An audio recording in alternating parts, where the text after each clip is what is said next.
It was an accident. There's nothing we can do about it.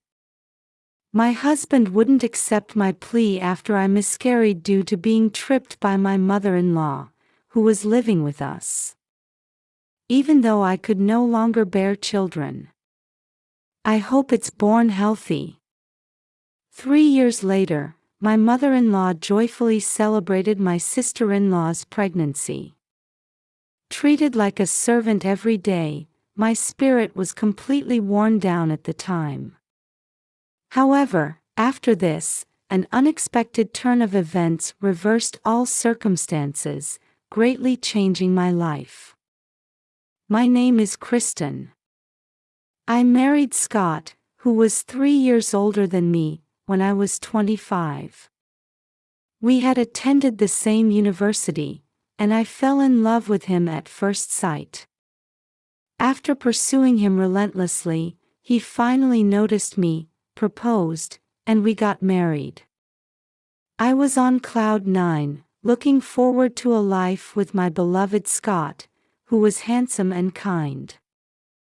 But little did I know then that this would be the beginning of difficult days. The first challenge came right after we tied the knot.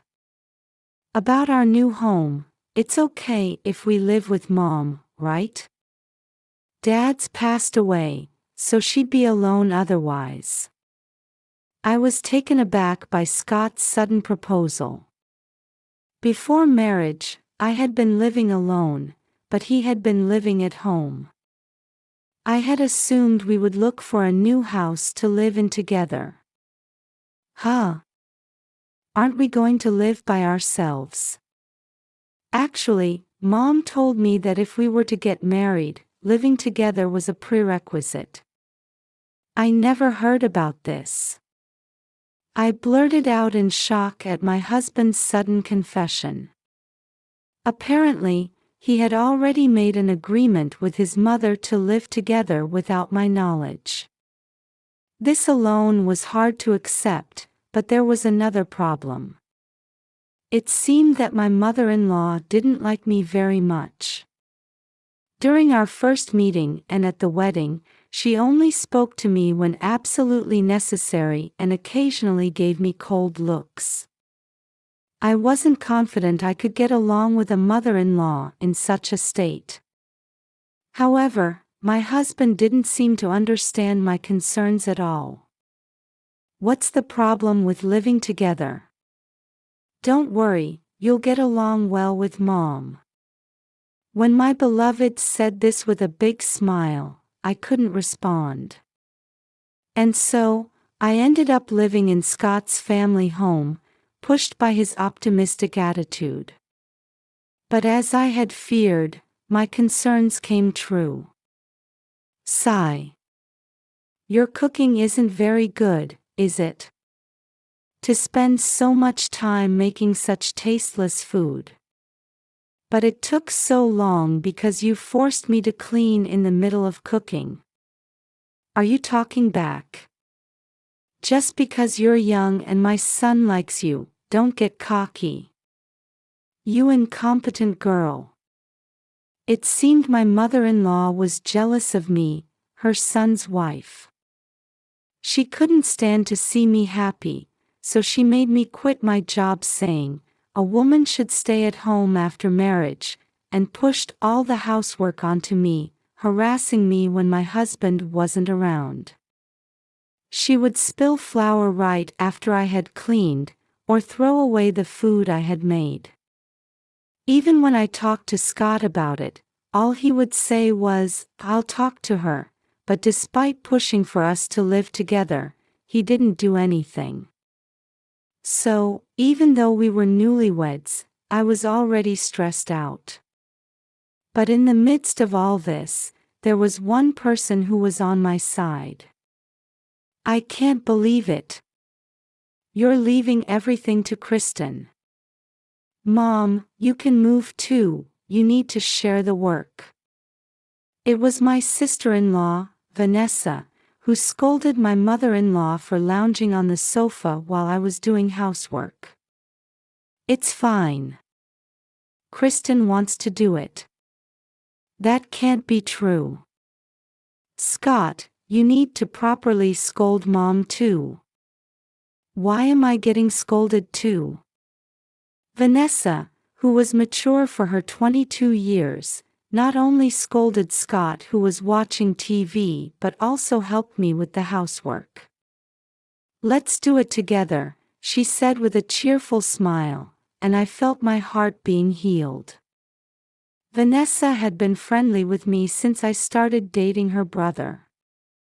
But there was a reason why she had become so attached to me, related to an incident a few years ago. That day, Vanessa was heading to her final interview at her first choice company during her job hunt, but the train was delayed. When I happened to see her looking lost at the station, I drove her to the venue. After that, she successfully got the job offer and started working at that company, and she became even more fond of me. I'll always be on your side. Vanessa's carefree smile was one of the reasons I could endure these lonely days. However, a few months later, a big incident occurred that even her support couldn't help. Honey, I'm pregnant. One day, feeling something off about my body, I went to the hospital and called Scott with the exciting news. Having children had always been my dream. That's great. So I'm going to be a dad. Hearing Scott's happy voice on the phone, my heart was filled with joy like never before. Despite my worries, I still loved my husband at that time. Just thinking about raising a child together with him made my heart flutter. Surely now Scott will pay more attention to our family. However, even at this point, my mother-in-law seemed to resent my happiness. I wasn't expecting much, but when I told her about the pregnancy, she just nodded indifferently.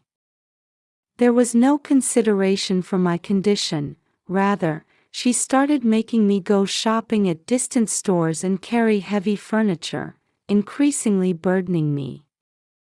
Then, on a day when my belly had grown quite big, it happened. Geez! You're so slow, you're in the way. My mother-in-law, more irritated than usual, suddenly pushed me from behind.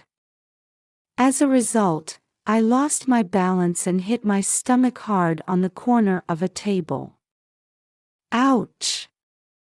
At that moment, I was struck by a pain I had never experienced before. With a bad feeling, I called an ambulance myself and headed to the hospital, leaving my mother-in-law who had fled to her room. The test results were horrific, something I wanted to turn away from. Not only had I miscarried due to the impact, but I had also become unable to have children. Because of you, I can never meet my baby again. How are you going to take responsibility for this? When I returned home, I confronted my mother-in-law, crying in shock. If only she hadn't done such a thing, I might have been able to meet my child in good health. It's your fault for being so clumsy, isn't it? How cowardly of you to blame others. But my mother-in-law didn't even show a hint of apology and continued to hurl abuse at me. And what shocked me the most were my husband's words after I explained the whole situation. I understand you're sad, but it was an accident, right? There's nothing we can do about it. He didn't even try to accept my tearful plea. Even though I could no longer hope for children, why did my husband think he could dismiss it as unavoidable? Was his joy over the pregnancy a lie? Let me tell you, don't even think about something stupid like divorce. If you leave, I'll bring Vanessa back to take care of the housework. After Scott returned to his room, my mother-in-law drove the nail in, as if to further crush my despair. Honestly, divorce had crossed my mind, as she said, but I couldn't let my dear sister-in-law go through these days. When Vanessa learned about the miscarriage, she naturally scolded my mother-in-law, but even her voice was no longer a comfort to me. As if she had given up, Vanessa's visits gradually decreased. I want Vanessa to be happy. With all hope taken away and despairing for the future, I just mechanically went about doing household chores as ordered by my mother-in-law. I even felt it was pointless to think about anything anymore. But after 3 years of lonely time, one day, an unexpected turn of events occurred that reversed all circumstances. Vanessa, who hadn't shown her face for a while, came to the house. Actually, I'm pregnant with my loved one's baby. I'm planning to marry him soon. That's wonderful. I hope the baby is born healthy.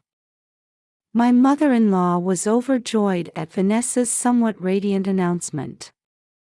It was unfortunate with Kristen, so you be careful.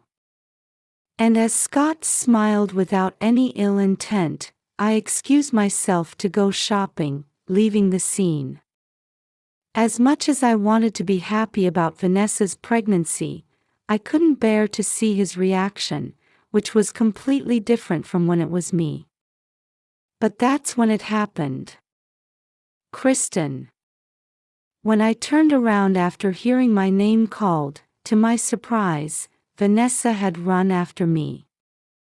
What's wrong? You need to be careful with your body. Actually, there's something I really want to tell you. And then she approached me with an unexpected story.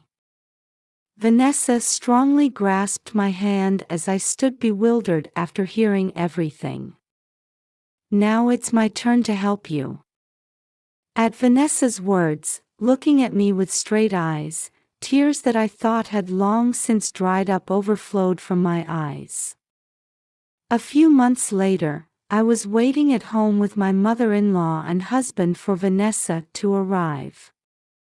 Today was finally the day she had promised to bring her fiancé. I'm home. I've brought him. Vanessa arrived at the house with a tall, polite man. And the next moment, Scott stared at the man with wide eyes. Huh? Mr. Miller. As Scott stood up in shock, Vanessa grinned at him. Are you surprised? You probably never thought my fiancé would be the son of your company's president, did you? It turned out that the man called Mr. Miller was working at the same company as Scott to take over his father's business. In other words, he was the young master. Apparently, Mr. Miller had fallen in love at first sight with Vanessa, who was working as a receptionist at another company, and their relationship had developed from there. So Vanessa will be the president's wife in the future. As expected of my daughter. Understanding the situation, my mother-in-law expressed even more joy. Although he still seemed bewildered, Scott also had a happy smile on his face. Probably thinking that having the president of a first-class company as a relative would bring them some benefit. However, betraying their expectations, I quietly stood next to Vanessa. But this will be the last time she comes to this house. My mother-in-law and Scott gaped, unable to grasp the situation. The truth is, at this point, Vanessa and I had already made a certain decision. Huh? Don't say such selfish things. You were just ignoring it, but Vanessa has always been angry about what's been happening. A few seconds later, I glared coldly at my mother-in-law, who had shouted as if coming to her senses. Then Vanessa stepped forward and began to reveal her true feelings in a low voice. "I've been warning you about how you treat Kristen, but since it seems your personality won't change, I'm cutting ties with you." On that day when Vanessa stopped me, she told me about a certain plan. For these 3 years, she had been worried about me and was plotting to somehow free me from my mother-in-law. The reason Vanessa stopped coming home was that she had given up on trying to make my mother-in-law and Scott, who showed no signs of remorse, change their ways. However, she was trying to rescue me with a different strategy. And that plan was to cut ties with her family home, including me, on the occasion of her marriage. Don't tell me you're still holding a grudge about the child. Of course. What Mom did to Kristen is absolutely unforgivable. I was speechless with Scott, who was standing there dumbfounded after being admonished by Vanessa. What on earth did I fall in love with in this man before we got married? That's all made up. I didn't do anything. You're being deceived by this woman. Despite being told so much by Vanessa, my mother-in-law, refusing to admit her faults, pointed her finger at me. In response to her, I took out my smartphone, seizing the opportunity. Can you still say that after seeing this? Finally closing her mouth in shock at the video being played, my mother-in-law. It was evidence footage of harassment that I had been collecting for several months since hearing about Vanessa's plan. Thanks to her, I found courage. I'm submitting this to a lawyer and divorcing Scott. Vanessa gave me an unchanged smile as I strongly declared this. For a long time, I had given up on my own future, feeling hopeless and that nothing could be done. However, thanks to her reaching out to me, I was finally able to take action to carve out a bright future for myself. Divorce? No way. I refuse. By the way, we know what you did too. Vanessa sharply cut off Scott, who had started to throw a tantrum. As if he had a guilty conscience, he stiffened in surprise. And as if this was a signal, Mr. Miller, who had been quiet until now, started to explain the situation, saying, "We did a little investigation at the company." According to him, Scott's self-centered attitude was the same at work. He harassed subordinates who didn't do as he wanted, bullied colleagues he didn't like into resigning, and these misdeeds came to light with just a little digging by Mr. Miller. Apparently, this had already been reported to his father, the president, and there was already talk of firing Scott. No way. Divorce and getting fired from work is impossible. How am I supposed to live without a job or family? Realizing the gravity of the situation, Scott turned pale and cried out in anguish. Seeing him collapse, my mother-in-law also started to panic. "Please, both of you, don't say such strange things. Besides, Kristen has nowhere to go even if she leaves here, right? It's already decided that Kristen will be employed at his company. Mom, give it up." At Vanessa's merciless words, both of them turned their gaze to me. "Come on, reconsider. We're husband and wife, right? If things stay like this, we won't be able to live. Help us, Kristen." I sighed deeply at the two desperately clinging to me. In the end, They just wanted to use me for their own benefit until the very end. There was no reason for me to lend a hand to such people. This is all the outcome you brought upon yourselves. Don't make me laugh by asking for help now." And so, I shook them off and left the house with Vanessa and Mr. Miller. After that, I successfully divorced Scott. With the evidence I had gathered, it was determined that the treatment I had received was terrible, and my mother-in-law was ordered to pay $30,000 in compensation. And as Mr. Miller had said, Scott was fired from the company. My mother-in-law and Scott, who had been living on inheritance and pension, are now living in poverty together, I hear. On the other hand, Vanessa cut ties with her family home and is now happily married to Mr. Miller. I also continue my relationship with her, have returned to society, and am now living a fulfilling life. From now on, I want to live